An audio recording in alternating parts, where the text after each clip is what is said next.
So this is the resistance report for day 482 since October 7th, ceasefire day 12. It is January 30th, and I'm going to cover the prisoner exchange that took place in Gaza City on the 25th of January.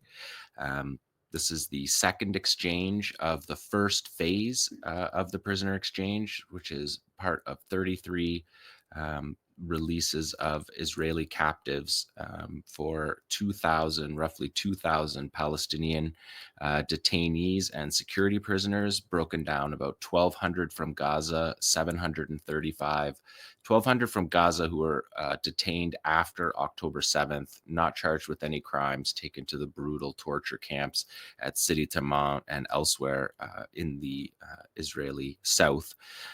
They will be released. And this was the exchange for 4 prisoners of war, women soldiers from the IDF, from the Israeli military, that were captured at Nahal Oz base, military base, on the 7th of October. And just before we get to the video, I want to just give you some context of this. This release happened in Palestine Square. This is in the Al Ramal neighborhood, downtown Gaza City, the commercial um, hub of downtown Gaza City. And on December 20th, 2023, the Israeli military claimed operational control over this in a statement. They said, IDF troops have secured control over Hamas's elite corridor in the center of Gaza City, including the area of Palestine Square, from where the Hamas administrative and military leadership operated. The complex includes a large network of tunnels that connects underground hideouts, bureaus, residential apartments belonging to Hamas senior leadership, and the complex both above and below ground was a center of power for Hamas that we have destroyed. In recent weeks, the 401st Brigade and 162nd Division, along with forces from Shaldag, Sheatet 13, this is Flotilla 13, their special forces units, and the Yahalom tunnel units have been operating in the area where Palestine Square is located. The forces carried out combined and coordinated offensives in Palestine Square and took operational control over the area. Over the last few days, the area was completely secured and dismantled. So that's Palestine Square. That's the Israelis claiming defeat of Palestine Square on December 20th, 2023. That's critical because if we can go to video number 1, you're going to see that area right now and clearly see that this is an area not under operational control and not destroyed. So this is the video that Qassam released. I have edited out the prisoners of war. We're not going to show the prisoners, the female prisoners, but there you can see saluting the police. So the police are on the ground. The government is intact. Hamas police is intact. Gaza's police is intact. This is the Qassam brigades and Soraya al-Quds both intact. You're seeing obviously a well-organized situation with hundreds, if not thousands, of fighters holding the area. And this is the handover of the 4. Like I said, I edited out the 4 women soldiers. They were hyping up the crowd up on stage. They were given gift baskets for their time, souvenir baskets. They looked like they were well taken care of, and they testified that they were well taken care of. This is the official handover here that we're watching. And like I said, I cut the part out with the soldiers.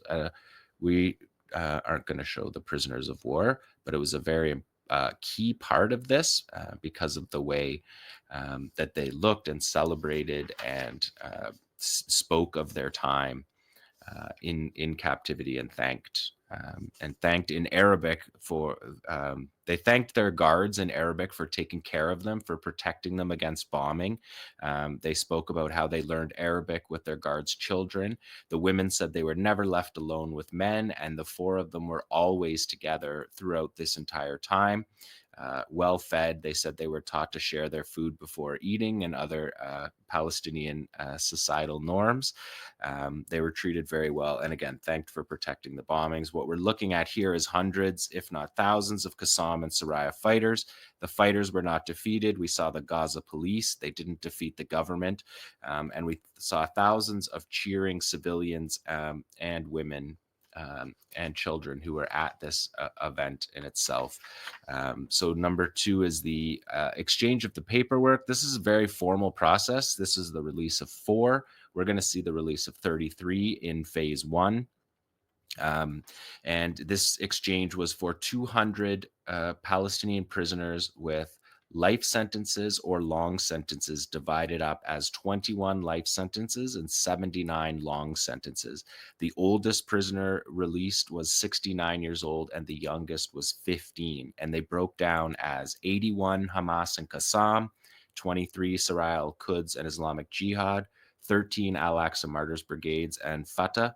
130 were sent to the West Bank. 70 were exiled outside of the country to Tunisia, Algeria, and Turkey primarily.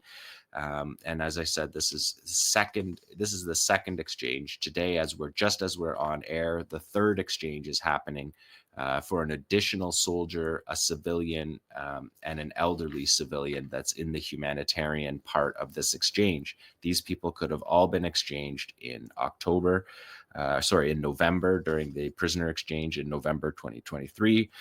Israel refused to give Qassam a couple extra days to find these captives that they weren't holding, which is what you're seeing here, and why it took this time for them to be in the second release. If we look at number 3, this was quite a propaganda effort by Qassam that was very, very directly aimed at the Israelis. Most people don't notice these kind of little details that we've got here on the stage. We're looking at the stage, but the Israelis noticed, and they were very upset with the symbols of defeat of their military after 16 months of this war, after the embarrassment, the humiliation, the dismantling of their military on October 7th, and the sense of pride they had in their military. We're looking at the banners here. The banners say Al-Aqsa flood is a revolution against Zionist injustice. Gaza is the graveyard for criminal Zionists. That's what it says above the stage there. It says victory of the oppressed versus Nazi Zionism. And it says Palestinian freedom fighters will be victorious. Now, underneath there, you see in Hebrew, it says Zionism will be defeated over the logos of the key military and intelligence units that have fought in the Gaza Strip. So you can see that being directly a message to the Israelis. And then underneath at the far bottom, you can see the faces, and that's the faces of the military leadership. The IDF, the units that the Qassam brigades have on there are military intelligence, the Amman unit, that's the unit that failed on October 7th, and the Homeland Command, which also failed on October 7th. The 162nd Division is the other logo you see there. That's the division that fought in Gaza for the entire war. Also, the Gaza Division crest is there. The IDF Gaza Division was dismantled on October 7th, as well as the Armored Corps. And for people who have been watching the Resistance Report segments for 15 months, it's the Armored Corps that's taken the beating from the resistance. So very direct, very pointed. Each one of those logos are significant choices. They're not just picked from the wiki page or whatever. These are very pointedly directed at the Israeli audience. The military and political figures are many of the people that you would know: Netanyahu, the Chief of Staff, 𝐓𝐡𝐞 𝐄𝐥𝐞𝐜, Southern Command Chief Yaron Finkelman. 𝐓𝐡𝐞 𝐄𝐥𝐜 has resigned because of the failure of October 7th. He will leave his position in March. Yaron Finkelman, also the Southern Command Chief, he has also resigned. If we look at the next slide, you'll see the Qassam fighters with their boots on the heads of the defeated leaders. And you could see the red over it, the red over each of the faces of the leadership says failed. You failed in your mission, which is what this video shows, what all of these details show. And if we look at the next one, this one was a particular shot in the gut for the Israelis. The weapons being held there are Tavor bullpup rifles used by Israeli Special Forces units, which Qassam captured on October the 7th. And on each side of the stage, there was fighters holding those captured Israeli weapons. These are weapons made by the Israel weapons industry.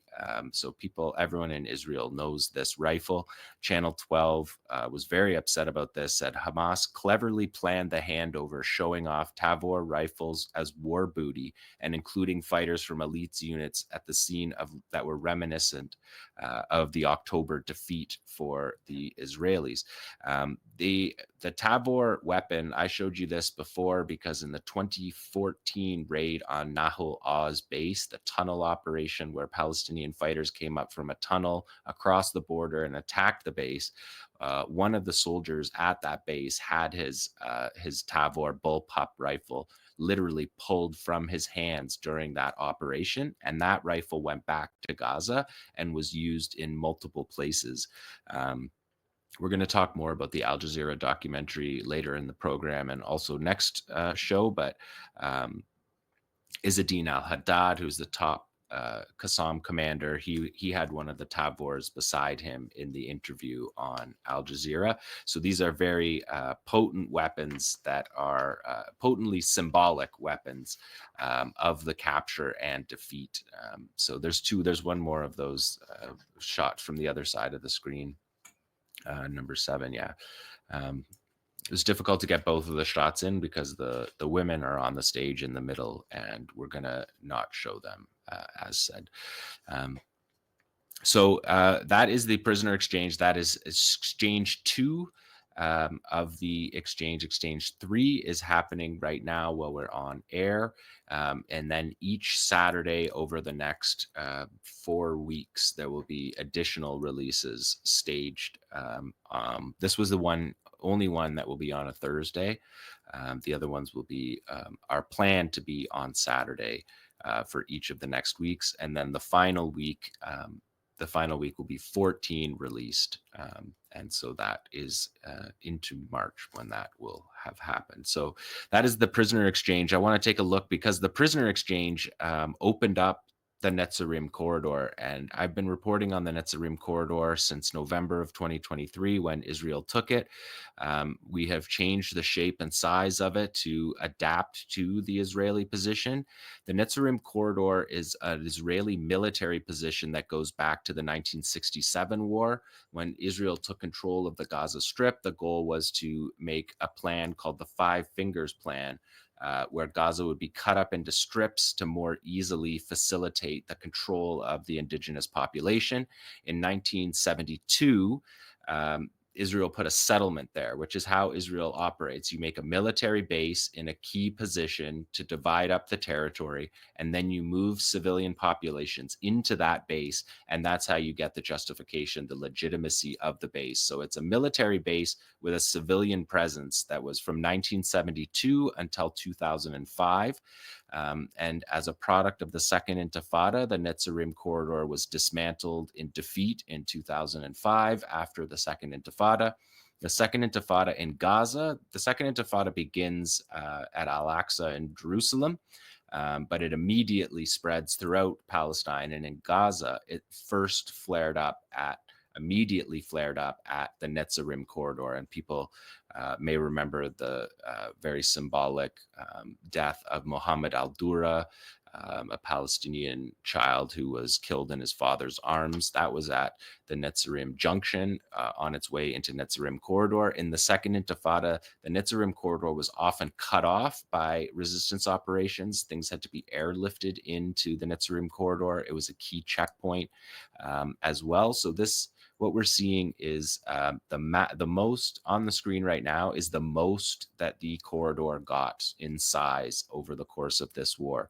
7 kilometers wide. Israel boasted that this was the strategic victory that it had from the war because we all knew that they were not defeating Qassam. They were not going to have an absolute victory. And so what Netanyahu did was he moved to these corridors, saying these corridors were the victory because these corridors would allow Israel to move in and jump off in the middle of the Gaza Strip and attack Gaza City to the north, as you see, and to the south into the middle camps. which allows Israel to carry out essentially policing actions, which is what they intended to do with the failure to defeat 𝐓𝐡𝐞. So the fact that the prisoner exchange led to the removal of the Netzarim corridor is significant. If we look at map B tomorrow, we can see how the map. This is how we started with the Netzarim corridor. This was the original size. Then Israel, as it was clear it was not going to get total victory, expanded the size of the corridor. And Israeli television was also very upset about this, the taking down of the Netzarim corridor. On Channel 14, they talked about the soldiers who left the Netzarim corridor. IDF soldiers left Netzarim corridor in tears from Netzarim, feeling that everything they did for months in Gaza is going down the drain. So a significant defeat in the Netzarim corridor. If we look at the next image, we can see the way that the Israelis announced this after the prisoner exchange that took place on Saturday. On Sunday, the Israelis announced that the Al-Rashid coastal road would be open. That's what we're looking at here. Everybody in Gaza was waiting for this map because this release, as you can see, 27 January, this was the Israeli military acknowledging that people could return home at 7 a.m. on foot along the Al-Rashid coastal road and at 9 a.m. by car along Salahuddin Road, where they would get inspections. So Salahuddin Road runs through the red territory and the coastal road goes up. This is a very significant victory and a very significant defeat of the Israeli military. A significant victory because this is the corridor that people were pushed out of Gaza City in the beginning, all through the north, Gaza City and north were pushed down through the coastal road. So this was the return. The Gaza media office yesterday announced that 500,000 people already had returned back to the north. And in the north is devastated, of course. 90% of houses are damaged or destroyed. There was amazing footage of people returning home in celebration, but there's also devastating footage of people realizing that they can't even find where their homes were. Everything is so destroyed that there's no landmarks. People can't figure out even where their houses were because so much is destroyed. But we saw on the show on Tuesday that we did with Ali, showed people cleaning up, painting, doing what they can and greeting them on the other side. So if we look at map 7C here, you can see this is from the ceasefire proposal. So on foot up the corridor, people can walk freely up and down the corridor. The yellow area marked is the part of the Netzarim corridor that the Israeli military is under control of, but and that is the road you see cutting through there is the Salahuddin Road. That is the major highway that goes north to south in Gaza. And there are private security companies doing the checks of the cars on the road. 2 U.S. companies and an Egyptian partner. The contractors are North Carolina-based UG Solutions and Safe Reach Solutions of Wyoming. They will be authorized to search vehicles and confiscate any weapons or military materiel, but the vehicles and whoever is inside them, including Hamas personnel, will be allowed to pass. This is a significant victory for Hamas in the negotiations because the fact that this is not an Israeli military checkpoint is something that the Palestinians refuse to give into through 15 months of genocide and destruction. And this is the day, these 3 days have been the days that those came to fruition. Because if there was a military checkpoint on those points, it would be a spot where Israel would arrest more people and take them to detention. Israel calls them the drains, disgustingly, along with a lot of their disgusting vernacular. But those checkpoints are the reason why people don't want to go back home, because they don't want to end up getting captured there. Under the Washington Post, it says travelers, quote, are going to go through the checkpoint and we are not going to stop them. They just can't carry anything deemed unsafe, said UG Solutions official. The Washington Post said under the terms of the deal requiring non-Israeli inspections, the contractors have no offensive mandate, no military mission, and no ability to detain combatants. So significant victory there. If we look at 7D, is that 7D? Or let's look at some of the photos of people returning through the corridor that was defeated. It's remarkable pictures. We showed some of them on Tuesday, number 8 here. It was just a remarkable moment.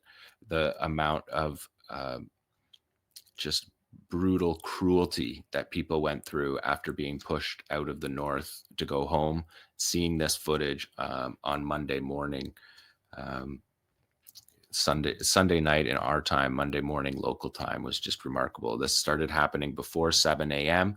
and people were walking on foot. And you can see from that footage that people aren't really carrying things. They just have what more or less what was on the clothes on their back, and some have backpacks. Um, just remarkable victory, the defeat of the Netzarim Corridor. I've been reporting on this for since November, so this is a momentous occasion to mark the defeat of the Netzarim Corridor.